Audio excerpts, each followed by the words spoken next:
Je dirais aux alentours de 1700, 1800 euros, quelque chose comme ça.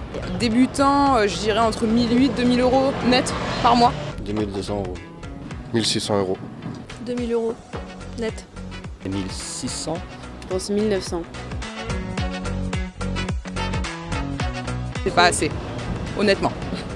C'est pas assez pour le travail qu'ils fournissent, plus ou moins l'éducation qu'ils apportent. C'est pas assez.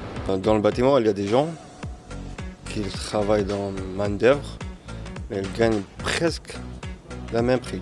Ça me paraît pas déraisonnable. Je pense que du point de vue de l'enseignant, ce sera toujours pas assez, j'imagine. Mais ça me semble en début de carrière quelque chose d'assez raisonnable. C'est pas assez parce que c'est quand même eux qui nous forment, qui nous informent et qui nous éduquent aussi. Donc je trouve que c'est pas assez pour des gens qui nous apprennent autant de choses. Ça c'est bien, c'est correct, surtout que la vie en ce moment coûte cher en France.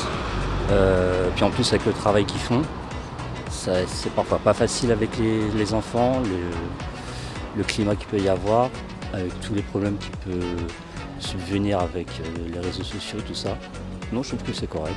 Le salaire a été réévalué pour les gens qui rentrent dans la fonction et ça c'est normal. Cela dit, ça reste un salaire qui est quand même trop bas pour le nombre d'études qui sont demandées pour accéder en fait à ce métier. Et après, en fait, c'est complètement anormal que l'échelle sociale n'ait pas été répercutée sur les échelons au-dessus. La moitié des Français gagnent 2000 euros par mois, donc en fait on est sur la moyenne, peu ou prou, quand on sait que c'est des métiers qui sont quand même ultra stratégiques puisqu'ils vont former la jeunesse de demain. Il y a une ampleur et une implication pour la société qui est énorme et qui du coup je trouve ne se traduit absolument pas dans leur salaire.